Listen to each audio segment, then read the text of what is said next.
Also this week that that 1 in 4 constituencies be strictly reserved for women, and then also there's this whole Supreme Court 2/3, 1/3. Hey, Tomoniako, Your Excellency to be. 96.3 Easy FM. 21 questions. Question 7, Mheshimiwa, speaking of Supreme Court, there is a case there concerning that constitutional requirement of a third of the justices being women. Yeah. Yes. Do you think that case is valid, or is that just a nuisance factor as far as you're concerned? In the Supreme Court now, right. You have two ladies. Exactly. You have Nancy Baraza and Joaquin Dongo. Yes.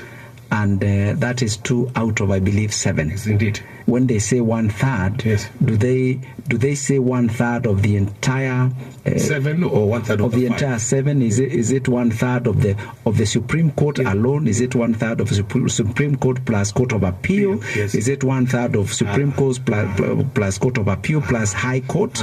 Is it 1/3 of Supreme Court plus Court of Appeal plus High Court plus the magistrate? Yeah. So it's 1/3 of what? That decision will have to be made, and it's tricky because already the names have gone through Parliament. Exactly. So how do you begin to process that question? In fact, they've also been gazetted. I think so. Yeah. So I think that's a tricky one, but the matter is in court. Let it be sorted out there. Yeah. All right, we're still on women. So question 8, Mheshimiwa, let's talk about the women in your life. Well, in my life, I had a great mother. Right. She left us in 202. Right. Wonderful lady, Tabitha. Her name was Tabitha. Right. And a great disciplinarian, very loyal to all of us, to Dad, to us children. Worked very hard. Great woman of a very pious lady. Yes. She was head of the Mothers Union. I'm Anglican. Right. So that's the first one. Yes. Then you have my wife Nyambura. Right. We've been married now for 26 years. We had a great relationship as man and woman. Yes. Great fun to be with. Yes. She really is great fun. From the day I met her, she was in law school at the time. We met in 1980, and she's just the same girl that I remember 30 years ago. Yeah. And just tremendous fun to be with. Great company.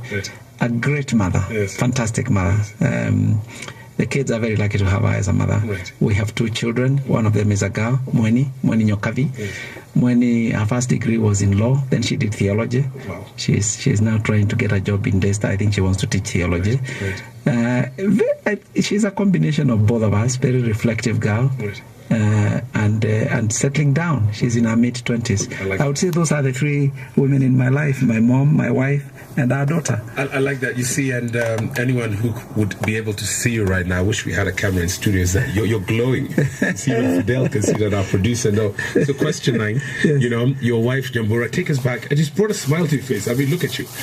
Let's go back to when you met her. She was law school. Yes. Mheshimiwa. Yes. So paint us a picture. About 5 years after we married, yes, a lady walks into church and I'm preaching and I think, wow. Yes. And then I check again and it's my wife. Yes. So that just that's her. What's the first thing? Because obviously, I think your heart, it skipped a beat. So what's the first thing you told her? I really wanted us to go for lunch. And then I used to stay at United Kenya Club. Right. I just come from the UK. I didn't have a place to stay. Yes. I was single, so I didn't really think I needed the big house the church was offering. Yeah. So finally I do. We're in my car with another lady called Lois. Yes. This is October 19th, 1980. Right. And Lois needs a lift. They are together, and I'm so glad she's with Lois because now I have a chance of getting her and Lois to get into my car. Right. So they get into my car and we drive, and then Lois has to get out of the car, and then it's the 2 of us, and then I'm dying to take her wherever she wants to go, even if it's Mombasa. Right. My car right then, and so she tells me she wants to go home. Their parents used to live somewhere in Doresho. Right. And I ask her, do you mind coming for lunch? Yes. And we talk, and eventually she kindly agrees. Yes. So we go to United Kenya Club. Right. And we are there for about 3 hours. That's when I discovered she had done literature in high levels. She actually got an A. She is a very, very sharp girl. Yes. And I did literature in university. Yes. So that's where we started our discussions. So you started talking about Chaucer. a man for all seasons, and things fall apart, Right. and Wale Soyinka, Yes. and so on and so forth. Right. So we talked literature, and I wanted to know what she was studying. That's when I discovered she was doing law, Yes. and I wanted to know a bit about her family, because in my heart, Yes. I was leaning a certain way. Indeed. So I asked a lot of questions in a very short time about her dad, what he did, about her parents, about her siblings, and whether they go to church, whether the faith she had was also, in the family, about her grandparents. So it was a very engaging conversation.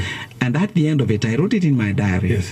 And I still have a copy of that diary that day. Yes. Something very unique happened today. You see. That's what I wrote in the diary. Wow, the man who would be president. It is the Member of Parliament for Kashoka constituency, Mheshimiwa Mutava Easyfm. Now, he wants to be the 4th president of the Republic of Kenya. But when we get back, we're going to ask him, Your Excellency, when is the last time you cooked a meal? Let's see.